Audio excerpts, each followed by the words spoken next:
नमस्ते, जय हिंद, ये है द आवारा मुसाफिर शो क्लिप्स।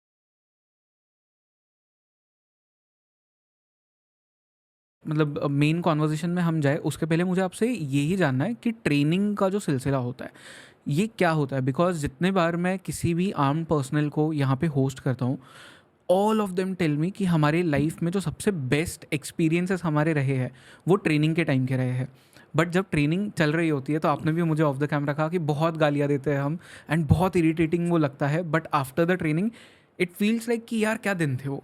तो यहीं से शुरू करते हैं कि ट्रेनिंग क्या होती है, कैसे होती है, पुलिस की क्या होती है, कमांडोज की क्या होती है, एनएसजी की कैसी होती है, what is the differences, similarities, ये सब मैं जानना चाहूँगा आपसे। राइट।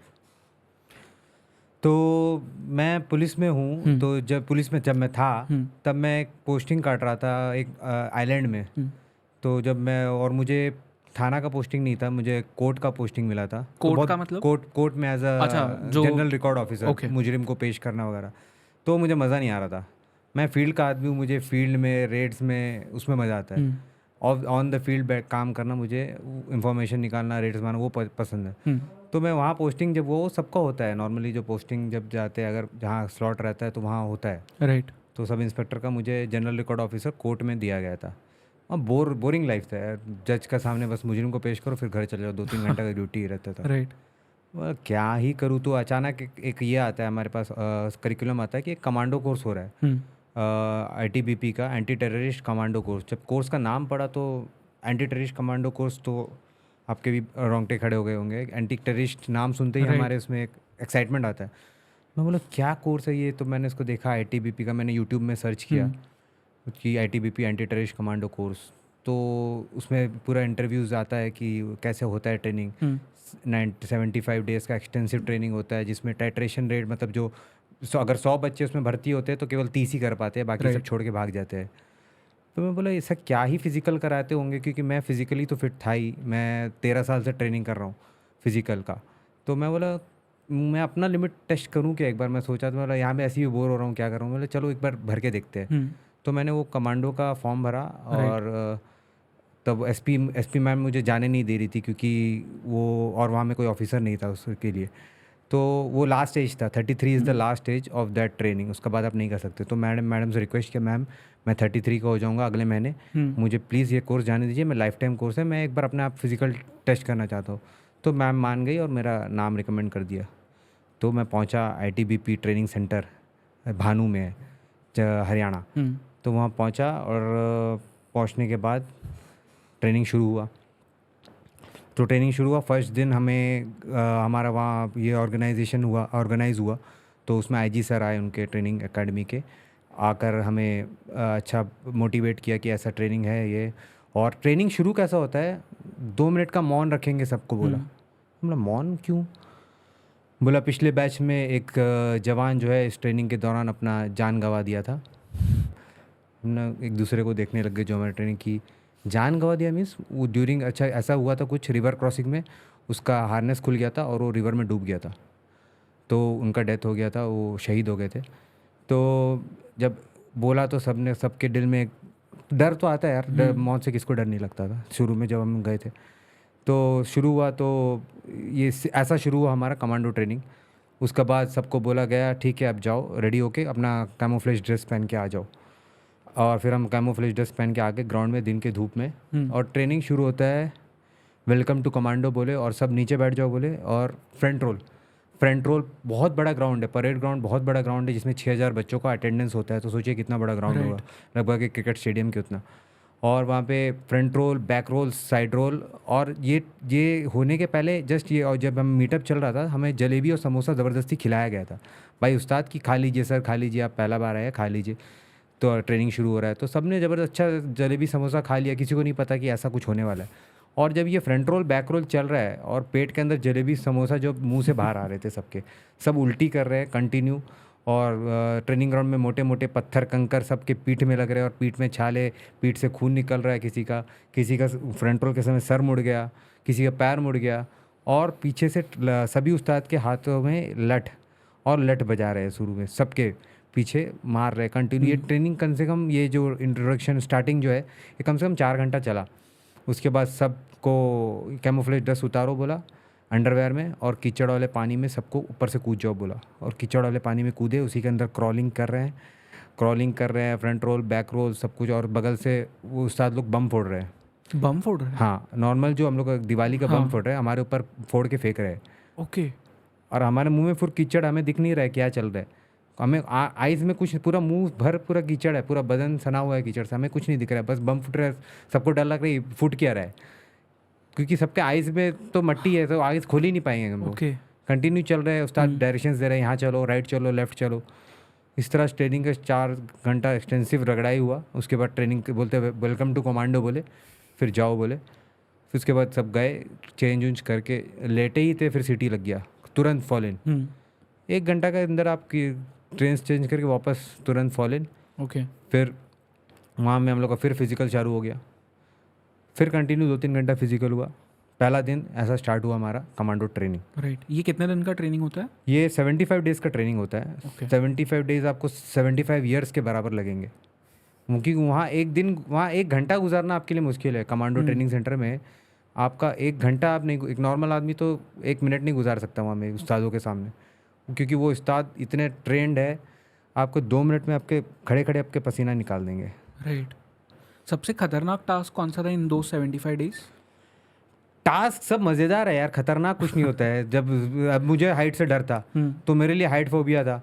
अब मुझे 5 फ्लोर के ऊपर बिल्डिंग में खड़ा कर दिया और बोले कि वहाँ से नीचे देख के स्टमक रैपलिंग करना होता है। स्टमक रैपलिंग मतलब? स्टमक रैपलिंग बोलने से आपके यहाँ पे हार्नेस बांध देंगे पेट पे, ये बिल्डिंग है, आप ऐसे खड़े हैं, आप नीचे देख रहे हैं, कंटिन्यू 4 फ्लोर का है, और आपको नीचे चल के जाना है बिल्डिंग अच्छा, में। मतलब जो रैपलिंग होता है उसका opposite. Opposite rappelling is fine, आप नीचे नहीं देख रहे, आप हाँ, ऊपर से देख ऊपर के जा रहे हो, तो देखते उतना रहो। डर नहीं लगता है। Right. ये स्टमक रैपलिंग उल्टा है, ओके। आपको नीचे देख के उतरना है बिल्डिंग से भाग के। राइट। तो फर्स्ट बार जब मैं ऊपर चढ़ के देखा, मुझे तो चक्कर आ गया। मैं बोला सर मैं नहीं कर रहा, आप मेरे को घर भेज दो, मैं नहीं कर रहा। तो उस्तादों ने बहुत मोटिवेट किया, तो मैं बोला तब भी नहीं कर रहा, मेरे से नहीं हो रहा है, क्योंकि जिसको हाइट का डर है उसको बहुत डर लगता है, ऊपर से नीचे से देखने में भी डर लगता है। राइट। मुझे डर था, तो हमारे जो असिस्टेंट कमांडेंट सर थे वो आए ऊपर, बोले कोई बात नहीं, ऊपर सर खड़े रहो। बोला खड़ा रहा, मैं पीछे से बोला सब हट जाओ, उन्होंने मुझे पीछे से धक्का मार दिया और मैं नीचे जाके बीच में लटक गया। ओके। और ऊपर से पूछ रहे ठीक है ना, कुछ हुआ तो नहीं? मैंने नहीं सर, क्या बोलूँ मैं, डर तो लग रहा है। बोला लटका हुआ है ना, कुछ हुआ तो नहीं ना? मैंने ये अगर तू कर ले, अगर तू बढ़िया से कर लेगा, कोई ऐसा डर मत, कुछ नहीं होगा, हार्नेस है, बस उस डर को ओवरकम करना है। क्योंकि कमांडो नहीं बोल सकता कि आपको ऑपरेशंस में ऊपर से आप नहीं चढ़ोगे, ऊपर से नहीं जाओगे। कमांडोज का काम ही है ऊपर नीचे कहीं से भी जा सकता है। तो वो एक डर था मेरे अंदर, तो मेरे लिए तो हाइट का डर वहाँ पे ख़त्म कर दिया उन्होंने कम्प्लीटली। उसके बाद मैं 5 फ्लोर का बिल्डिंग से फिर गया। राइट। मैंने कॉन्फिडेंस से किया। उसके बाद नॉर्मल मैंने बोला कुछ नहीं होगा, क्या होगा, लटक ही जाऊँगा ना ज़्यादा से ज़्यादा, चलो कर लूँगा। तो उस तरह 2-3 बार किया, 4 बार किया नहीं हुआ, 5 बार किया नहीं हुआ, 6ठा बार किया हो गया। तो इस तरह कंटिन्यू मैं करता गया। तो वो लोग भी देख रहे थे कि कंटिन्यू ये लड़का नीचे जा रहा है, फिर वापस जाके फिर कर रहा है। तो 6 बार कंटिन्यू करने के बाद 7वां बार हो गया। फिर उसके बाद मेरा हाइट का डर खत्म हो गया। तो ये जब रैपलिंग भी इसमें भी करते हो, स्टमक की कमर में पूरा रस्सी आगे पीछे होता है आपका, पूरा छिल जाता है। अभी तक मेरे कमर में दाग है, अभी तक वो रस्सी का जला हुआ दाग मेरे कमर में अभी तक है। तो इस तरह मुझे जो हाइट का डर था वो यहाँ पे ओवरकम हुआ। उसके बाद helicopter slithering is the most entertaining part of this training. बहुत मज़ा आया उसमें। क्या होता है इसमें? इसमें BSF का एक हेलीकॉप्टर आता है on 7th week of the training, और हेलीकॉप्टर से स्लिदरिंग करना होता है हमें। कि कमांडोज़ को जब डेप्यूट करना होता है, कोई इमरजेंसी सिचुएशन है, टेररिस्ट आ गया, अब कमांडोज़ को वहाँ पे हम लोग को डेप्यूट करना है, तो नॉर्मल ट्रेन से तो नहीं जाएंगे, इतना टाइम लग जाएगा, प्लेन से नहीं जाएंगे, बहुत टाइम लग जाएगा। और जंगल है वहाँ पे, तो कोई जंगल वंगल में अगर हमें लॉन्च करना है तो वहाँ प्लेन और ट्रेन तो जाएगा नहीं। तो सबसे ईजीएस्ट तरीका है हेलीकॉप्टर से। हेलीकॉप्टर आपको लेके जाएगा, नीचे उतरेगा नहीं, क्योंकि हेलीकॉप्टर कभी वहाँ लैंड नहीं कर सकता। कुछ ऊपर से फीट से आपको रस्सी फेंक दिया जाएगा और वहाँ से कमांडो स्लिदरिंग करके नीचे आते हैं। और आपका कोई सपोर्ट नहीं है, अगर आपका हाथ छूटा तो आपका बैकबोन ज़िंदगी भर के लिए आप पैरालिसिस हो जाएगी। तो ये सब सुना था हमने, तो हमें ट्रेनिंग दिया गया। उसका पहले हमें 5 फ्लोर 6 फ्लोर के बिल्डिंग में लेके गया था और वहाँ से रस्सी फेंका था और स्लिदरिंग कराया गया था। तब वहाँ पे हार्नेस यूज़ किए थे, क्योंकि फर्स्ट टाइम कर रहे, 2-3 बार यूज़ करने के बाद हार्नेस हटा दिया। तो इस तरह बिल्डअप करते हैं उस लोग। इसमें खतरा क्या होता है? Because I will give you my perspective. अगर मैं किसी फिल्म में देखता हूँ या 26/11 के टाइम पे NSD जब वो हेलीकॉप्टर से उतर रही थी, वो देखने में बहुत ईजी लगता है, बट आई एम श्योर कि वहाँ पे खतरा बहुत होगा। देखने में आपको ईजी लगता है, जब वो हाइट हवा में होता है ना हेलीकॉप्टर, ये हिलता है ऐसे। आप प्लेन में भी रहो, आप हाँ हिलेगा, वो थोड़ा थोड़ा हिलता है थोड़ा। और जब नीचे आप देखते हैं ना, तो आपको फुल आपका बॉडी छोड़ना पड़ता है, आपको इस हाथ पे, ये पूरे मसल्स पे आपका पूरा बॉडी होगा। अगर आपका हाथ भी कमज़ोर है, मसल्स कमज़ोर है, तो आपका हाथ छूट जाएगा। आप यहाँ पे और हाथ भी नहीं, आप उस पर ग्लव्स पहने रहोगे तो और पकड़ जो है, हम लोग हाथ में तो हम लोग को पकड़ है, उसके ऊपर ग्लव्स रहेगा तो और पकड़ ये हो जाएगा, लूज़ हो जाएगा। लेकिन आप उसको पकड़ रहे हैं और आपको अपने ऊपर ट्रस्ट करना होगा, अपने टेक्निक के ऊपर ट्रस्ट करना होगा। उसका भी टेक्निक है, रस्सी के साइड में पैर करते हैं और उसको अपने आप बॉडी को मसल्स के द्वारा करके छोड़ देते हैं और नॉर्मली नीचे जाके लैंड करते हैं। लैंड करने का भी टेक्निक होता है, पैर नहीं तो पैर आपका चले जाएगा। आपको दोनों पैर एक साथ रख के जाके नीचे लैंड करना है। ओके। अगर आपका थोड़ा पैर ऊपर नीचे हो तो आपको पैर मुड़ेगा और वहीं पे फ्रैक्चर, और फ्रैक्चर हुआ भी है हमारे ट्रेनिंग में। तो इस तरह हुआ था हम लोग का कमांडो का हेलीकॉप्टर स्लिदरिंग, जो इस इंटरटेनिंग का मुझे जिस ट्रेनिंग का सबसे बढ़िया पार्ट लगा था।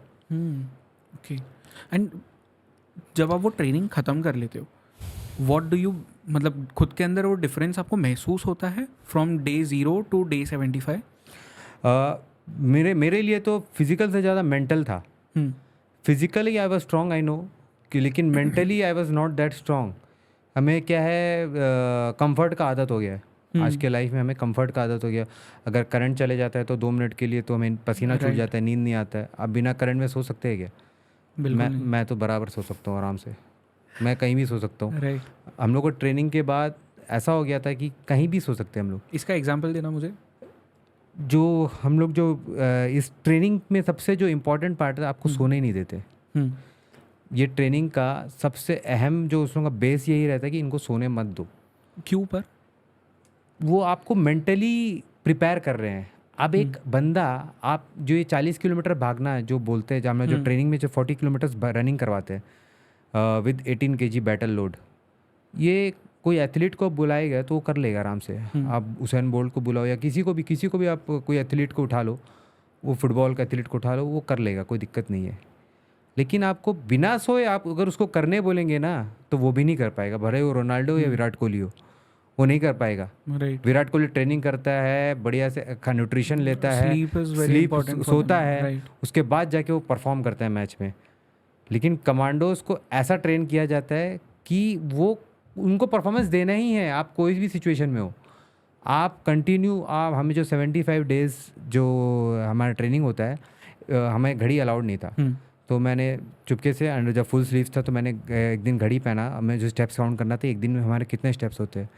तो रफली मैंने कैलकुलेट किया था, एक दिन में हमारे कम से कम 48,000 स्टेप्स होते हैं। राइट, 48,000 जस्ट ट्रेनिंग का, इसमें बोल रहा हूँ मैं, बस जस्ट ट्रेनिंग सुबह से लेकर शाम तक। रात का तो मैंने ट्रेनिंग इंक्लूड ही नहीं किया था। लोग 10,000 भी नहीं कर पाते एक दिन में, इंक्लूडिंग मी, मैं नहीं कर पाता 10,000 एक दिन में। ये 48,000 बस मैं 6 घंटे जो शुरू का जो सुबह का पीटी और शाम का जो थोड़ा सा पीटी है उसका, रात का ट्रेनिंग का अलग है। बस ये रात का ट्रेनिंग इंक्लूड ही नहीं किया। वो करेगा तो 80,000 स्टेप्स हो जाएंगे आराम से। ओके। तो इस तरह ट्रेनिंग होता है, हमें इस सिचुएशंस में ट्रेनिंग कराया जाता है कि उसके बाद आपके लिए कुछ, आपका अंदर इतना सेल्फ कॉन्फिडेंस आ जाता है कि आप कुछ भी कर सकते हैं। अगर आपके माइंड में आप प्रिपेयर कर लो ना कि मुझे ये करना है। जब शाहरुख खान आया था मुंबई, वो क्या बन के आया था? बस कुछ नहीं था। वो एक पोस्टर पे देखता है और बोलता है एक दिन मैं एक सिटी पे रूल करूँगा। आज वो सिटी पे रूल कर रहा है। वो पूरे इंडिया पे, पूरे वर्ल्ड पे नोज हिम, क्योंकि उसके माइंड में पहले से उसने सोच लिया था कि उसको ये करना है, उसको ये अचीव करना है।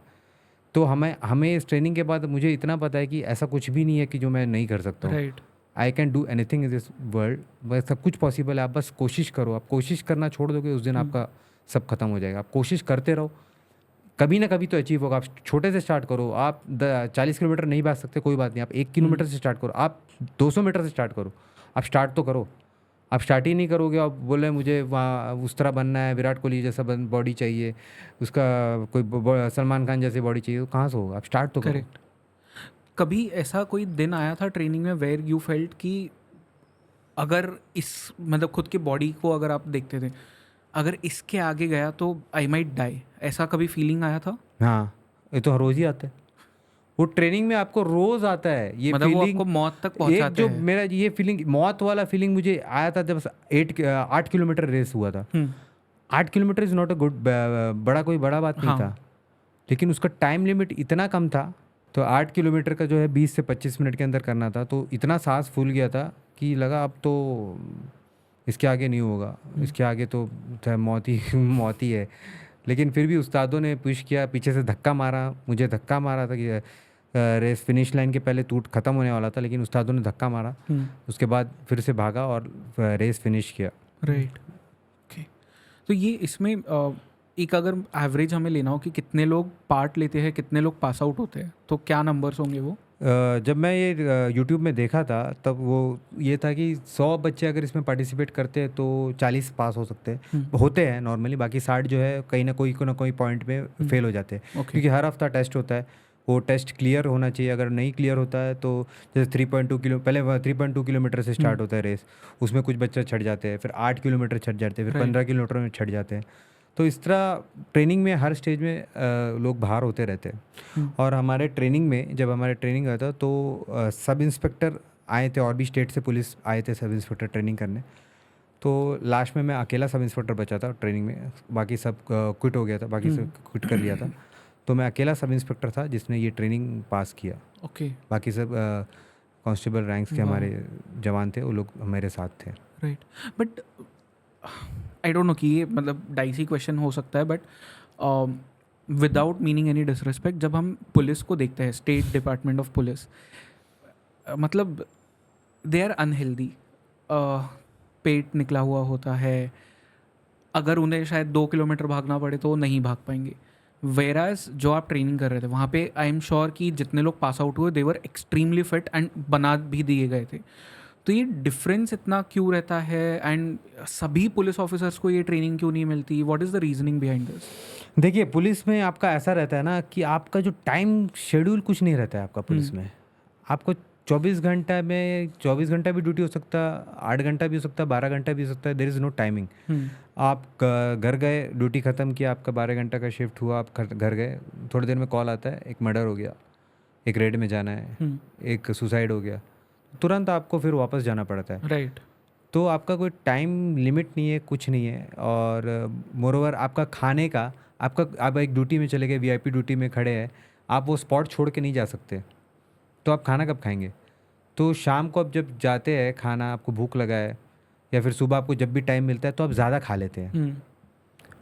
एक ही बार में आप सोचो अगला खाना मिलेगा कि नहीं, पुलिस वालों को अगला खाना मिलेगा कि नहीं पता, तो क्या करते हैं, ज़्यादा खा लेते हैं। राइट।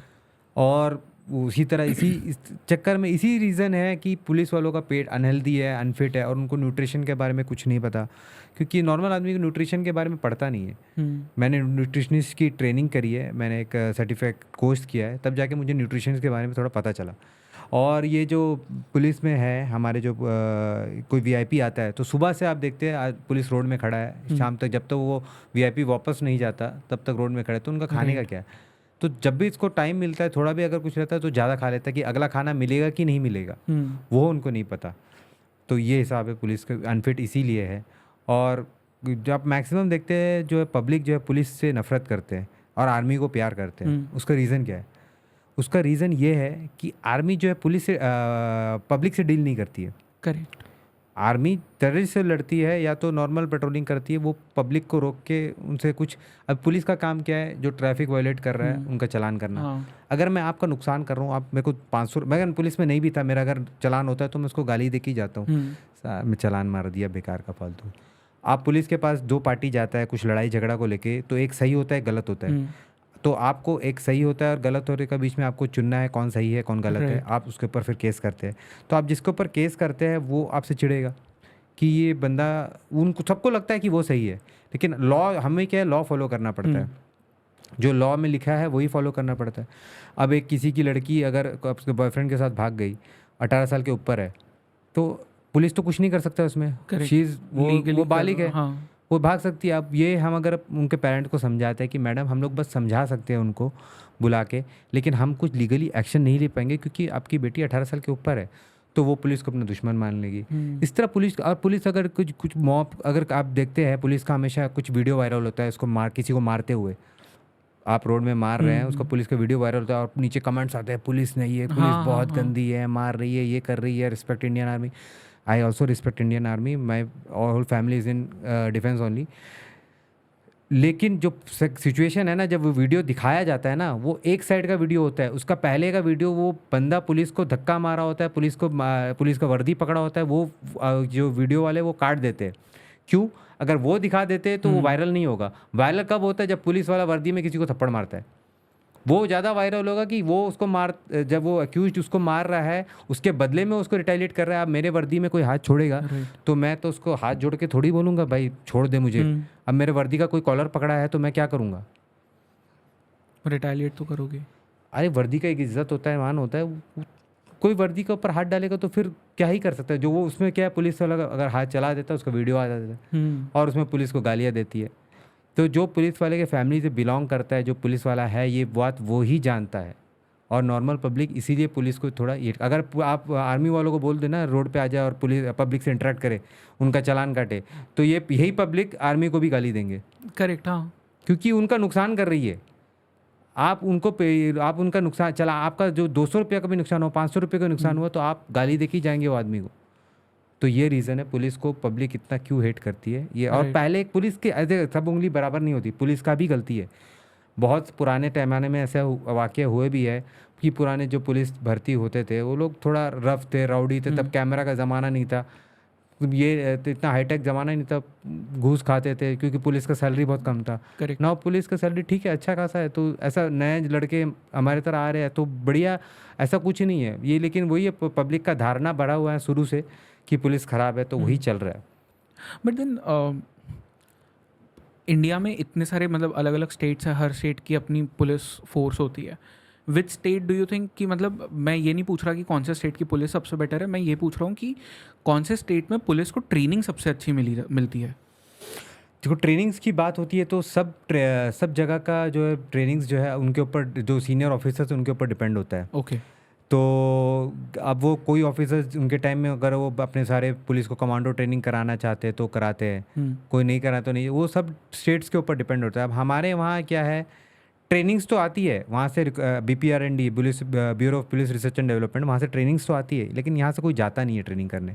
वो विलिंगनेस पूछते हैं कि कोई विलिंग है जाने के लिए। तो हमारे उसमें जब कमांडो आया था विलिंगनेस पूछा था, पूरे फोर्स में किसी ने नहीं भरा था, मैं अकेला था भरा था, किसी ने नहीं भरा, मैं अकेला गया था। ये अंडमान से गए? अंडमान से मैं अकेला गया था। बाकी स्टेट से भी 1-2 पुलिस वाले आए थे, सब इंस्पेक्टर्स भी आए थे, लेकिन वो ट्रेनिंग कंप्लीट नहीं कर पाए।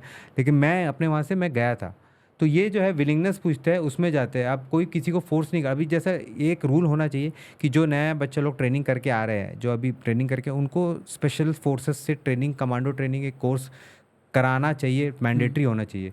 क्योंकि पुलिस जो है कमांडोज के तरह ट्रेंड नहीं है, उन लोगों को बस नॉर्मल ट्रेनिंग दिया जाता है। एक कमांडो जैसा सक्षम है, उसका जो मेंटल एबिलिटी, उसका जो टेक्निक्स है, वो पुलिस कभी मैच ही नहीं कर सकेगी जब तक वो ट्रेनिंग ना कर पाए। अब जैसे 26/11 में 26/11 का जो अटैक हुआ था, जब एक टेररिस्ट अटैक होता है, आप खुद एक पब्लिक है, आप स्टेशन में हैं, आप किसी को गन के साथ देख रहे हैं, तो आप क्या करेंगे? पुलिस को कॉल करेंगे सबसे पहले। 100 में कॉल करेंगे। पुलिस को कॉल गया, पुलिस पहुंची मौका में, वर्दी पहन के पहुंची, बुलेट प्रूफ नहीं था, बुलेट प्रूफ जैकेट नहीं पहना, कुछ नहीं पहना, इतना टेररिस्ट घूम रहे हैं रोड में, बैरिकेडिंग में है। आपने सुना होगा एक कांस्टेबल हमारे जो शहीद हो गए, रिस्पेक्ट हिम अ लॉट, वो डंडा लेके कसाब को उतारने चले गए थे। जब वो गाड़ी नहीं रुका, गाड़ी पीछे लेके गए, गाड़ी ठुक गया था, तो कसाब के सामने डंडे लेके चले गए थे। जब टेररिस्ट घूम रहा है आपके मुंबई के रोड्स में, तो why he was not allotted a weapon with him? उसको एक वेपन क्यों नहीं दिया गया? वो डंडा क्यों लेके खड़ा था रोड पे? वो ट्रेंड है ना, वो पुलिस वाला है, वो तो राइफल तो चला ही होगा ट्रेनिंग में।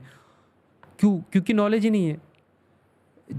पुलिस जो है ताज में घुस रही है, यहाँ पे पता है यहाँ अटैक हो गया, ताज में ऐसी घुस रही है बिना बुलेट प्रूफ जैकेट के। सबसे ज़्यादा कैजुअलिटी जो 26/11 में हुआ पुलिस को हुआ। राइट। क्यों हुआ? क्योंकि उन लोग ट्रेंड ही नहीं है। पुलिस को ट्रेनिंग उस तरह नहीं मिलता जैसे कमांडो को मिलता है। हमारे 3 जो सबसे बेस्ट ऑफिसर्स थे of ATS, anti terrorism squad, उनकी जान ऐसे ही गई क्योंकि बुलेट प्रूफ जैकेट्स उन्होंने पहने थे, but they were not sufficient enough.